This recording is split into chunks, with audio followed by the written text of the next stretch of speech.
Okay. Yeah. So we talked about Immanuel Kant last class, and his favorite topic is, of course, morality. And he wanted to figure out what kind of moral standards are out there to help us guide our daily actions. And then my discussion questions that I provided to you was find some of the ideas that you agree with and find some of the criticisms that you have for Kant. The first part, well, personally, the parts of Kant's ideas that I agree with, well, I really like the idea that we should base our actions, base morality, based on reason, based on the sense of obligation and sense of duty. Because if we base our morality only on emotions or feelings, those are not stable because we are human beings. So we have our ups and downs and mood swings. So in certain days, we feel like helping people. And on certain days, we are so exhausted and tired and we just want to pass by, even if we spot somebody who is in need. But if we remember Kant's rule that we have to act, help out of the sense of duty, not from the emotions, then it's going to be very helpful to shape us into a moral and then responsible citizen. Yeah, there is an example, historical example. There was a businessman named Schindler, and during World War II, he hired a lot of Jewish people because Jewish labor was cheap, and then the Jewish people were smart and reliable. Uh, as he continued to work with Jewish people, he actually liked them, and then he formed, personal connection to the Jewish people. So when Hitler started his hunt for Jewish people, he decided to hide those men, not just several thousand people. Yeah, if he purely acted out of his emotions and feelings, it would have been very difficult for him to act that way because he would be scared for his own safety and also for his family's safety. But then he acted out of the sense of duty. This is the right thing. Nobody deserves to treat this way. Nobody deserves to die because of their ethnicity. Also, because he acted out of the moral duty, he was able to save the lives of thousand people. So I think in difficult situations, it's very important to hold on to our sense of duty and sense of obligation. Yeah, but there were some parts of Kant's ideas that I did not agree on. Well, the idea was that Kant said we should never lie in any circumstances. And then he took an example. Even if, like a murderer is knocking on your door, and then you're secretly hiding your friend inside your house, so no murderer would knock on your door. Hey, do you have so and so hiding in your place? Kant said that you have to say yes. You should not lie because, yeah, what is the first categorical imperative?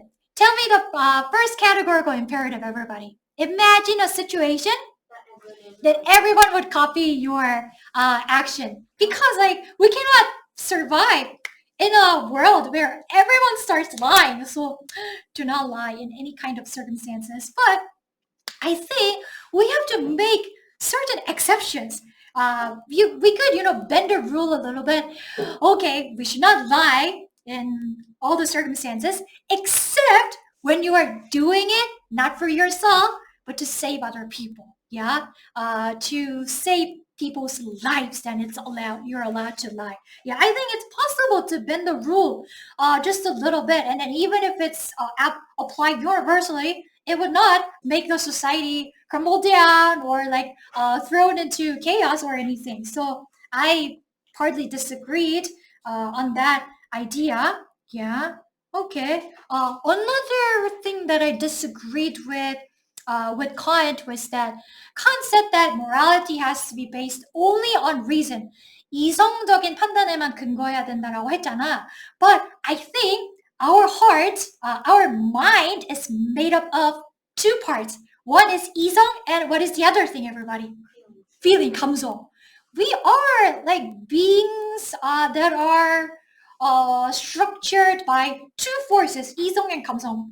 So I think that we should not disregard the feelings or emotions when we are discussing morality, because your feelings can be a strong encouragement and inspiration for you to act in a moral way, right way. Yeah. For example, I can take literature that we recently read as an example. I'm gonna take Nora's example. Who is Nora? Remind me, everybody. You're right. She was a white girl, but then helped out the black people. She probably acted out of her feelings and emotions, like deep attachments that she had for Rose, right?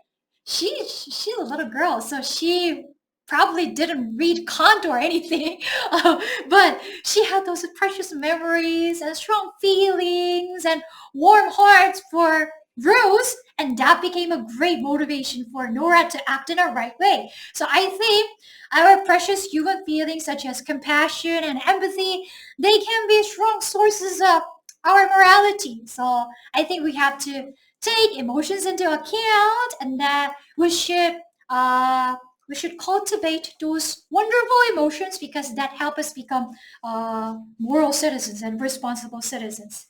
Okay, these were some of the ideas, disagreements, and agreements that I had.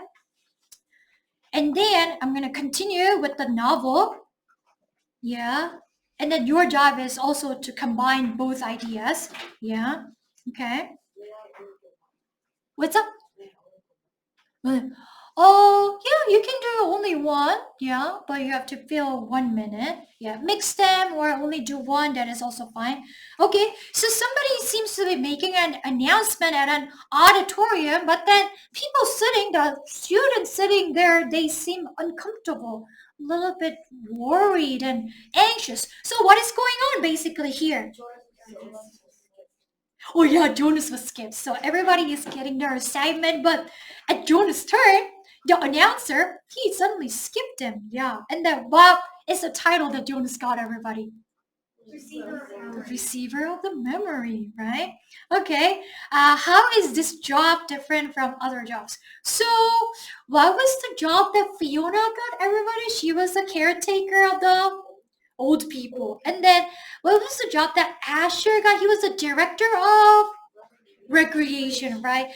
Those other jobs, they took their personal interest into consideration, and those jobs were based on the observations that elders had made throughout their early years.